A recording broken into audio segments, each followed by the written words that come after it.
उम्मीद है पाटिल साहब आज बहुत अच्छे वाले लड्डू बने होंगे और जलेबी की तो बहार होगी। ये बिहार से कैसा रिजल्ट आया, इसकी कल्पना ही नहीं थी। बिहार से पॉलिटिकल एक सुनामी का रिजल्ट आया है। जो अपेक्षा थी हमारी 160 प्लस की, मगर 160 प्लस 200 प्लस हो जाएगा, डबल सेंचुरी हो जाएगी, ये तो हमने भी सोचा नहीं था। मगर ये तय था कि बिहार के लोगों ने मन बना लिया था कि बिहार अभी विकास में पीछे नहीं रहेगा। विकास को अवरोध करने वाले पार्टियों के नेताओं को घर बिठा देना, ये भी उन्होंने तय कर लिया था। और इसी के कारण अलग अलग पार्टी के बड़े बड़े नेताओं को भी घर बैठना पड़ा। माननीय प्रधानमंत्री मोदी साहब ने और माननीय मुख्यमंत्री श्री नीतीश कुमार जी ने मिलकर जो डबल इंजन की सरकार चलाई और उसका जो परिणाम, तो विकास हुआ। आज बिहार में 4 से 5 एयरपोर्ट बने, नए एयरपोर्ट बने। पटना का ही एयरपोर्ट इतना छोटा था, आज एक विशाल एयरपोर्ट वहां पर बना। लोगों को बिहार में एयर कनेक्टिविटी मिली, रेल कनेक्टिविटी मिली, रोड कनेक्टिविटी मिली। वहाँ पटना में मेट्रो शुरू हो गई। पटना में 35,000 लोग बैठ सके इतना बड़ा स्टेडियम वहाँ बन गया। गंगा नदी के ऊपर 20.5 किलोमीटर का रिवर, इसके ऊपर ब्रिज बन गया। और इस तरह से हम जब देखेंगे कि लोगों ने सोचा नहीं था कि माँ गंगा के ऊपर इतना बड़ा ब्रिज बन जाएगा। लोग 4-4, 5-5 घंटे वहां पर वेट करते थे, जाम में फंस जाते थे। आज वो एक सुंदर दृश्य देखते हुए निकल जाते हैं। लॉ एंड ऑर्डर की बात थी।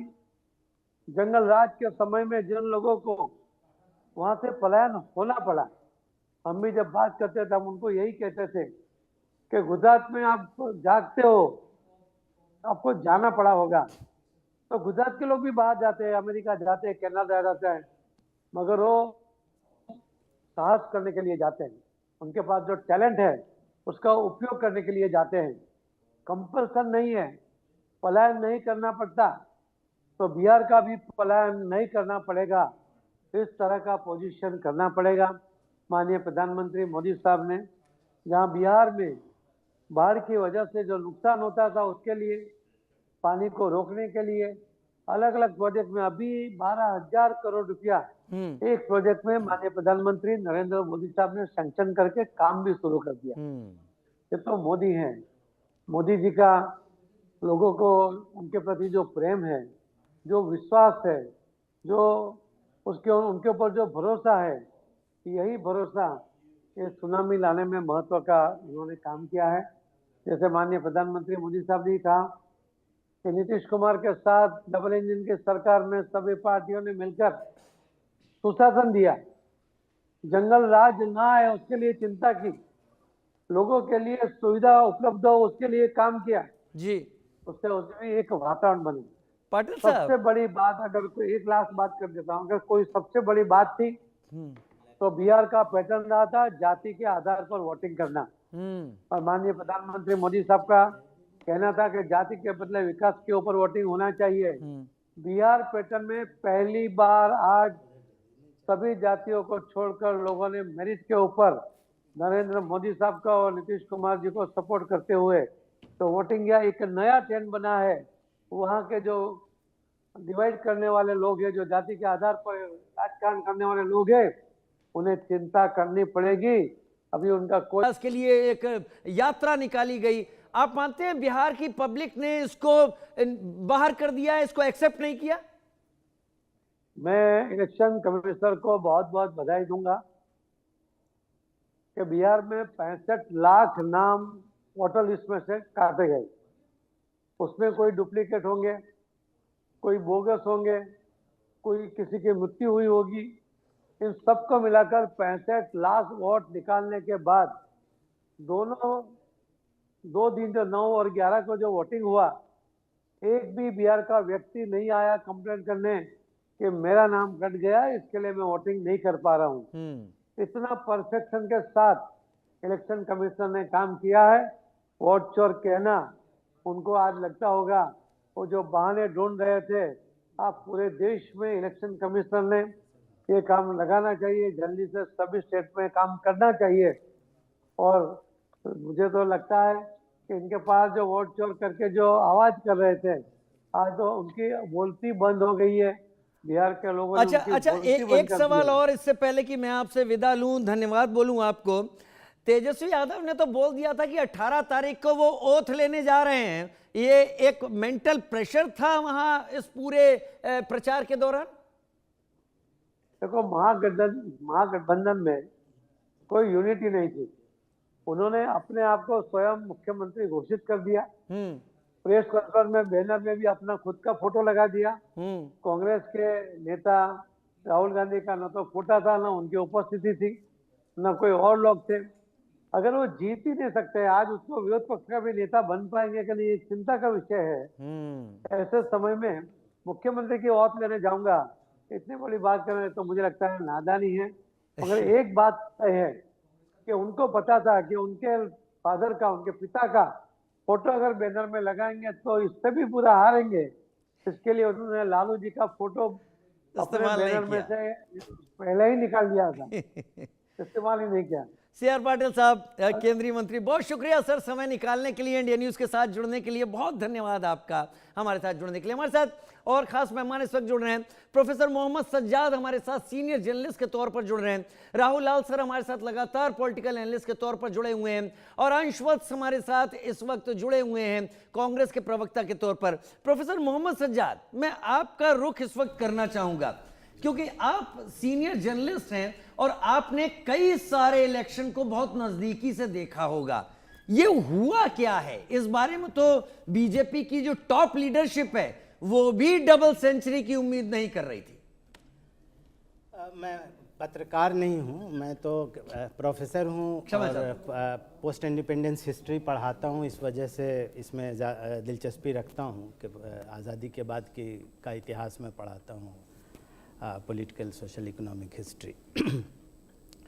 ये रिज़ल्ट जो लोग ग्राउंड पर गए हैं और ग्राउंड को जिन्होंने ऑब्जेक्टिवली देखा है, तो ये रिज़ल्ट सरप्राइजिंग एक हद तक ही है।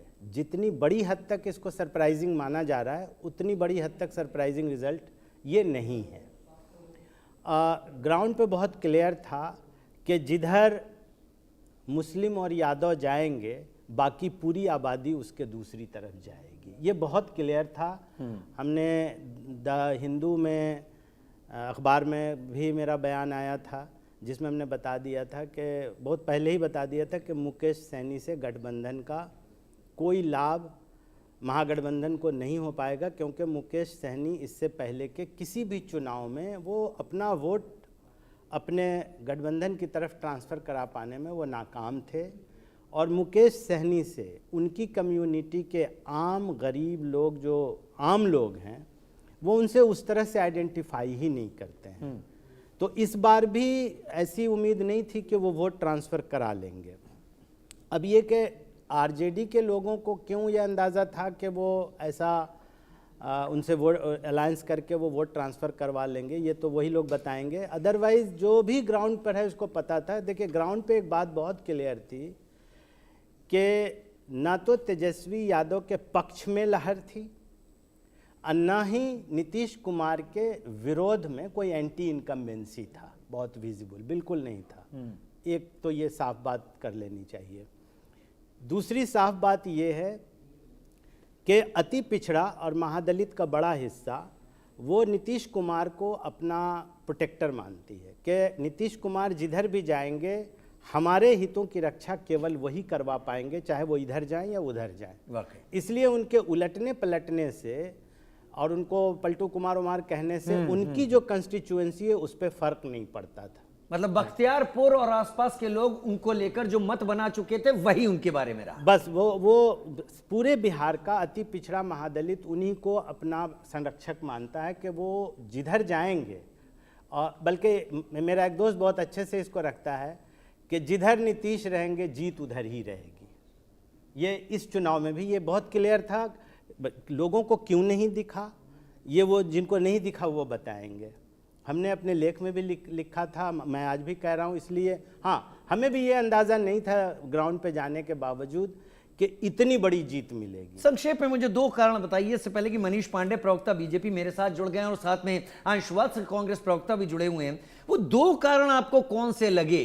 अब तक जो प्रचार देखा, राहुल गांधी तेजस्वी की वो यात्रा देखी, वोट चोर गद्दी छोड़ के नारे देखे, इन सब के बावजूद ऐसा लग रहा है कि एक ऐसा करंट था जिसे समझने में अधिकतर लोग गलती कर गए। नहीं, वोट चोर गद्दी छोड़ के बारे में इसको कन्विंस करने के लिए, आम जनता में इस स्लोगन को कन्विंस करने के लिए ये ज़रूरी था कि बिहार के गांव से ये या शहर से ये मिसाल लाते कि हाँ भाई, इस बस्ती के इतने लोग गलत तरीके से वोटर लिस्ट से निकाल दिए गए।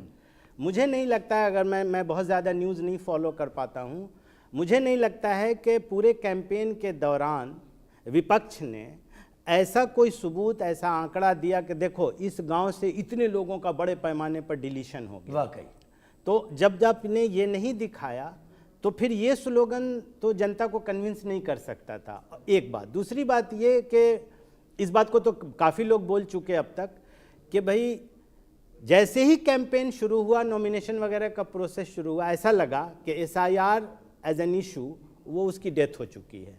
वो कैंपेन में उस तरह से वो सेंट्रल इशू बना ही नहीं।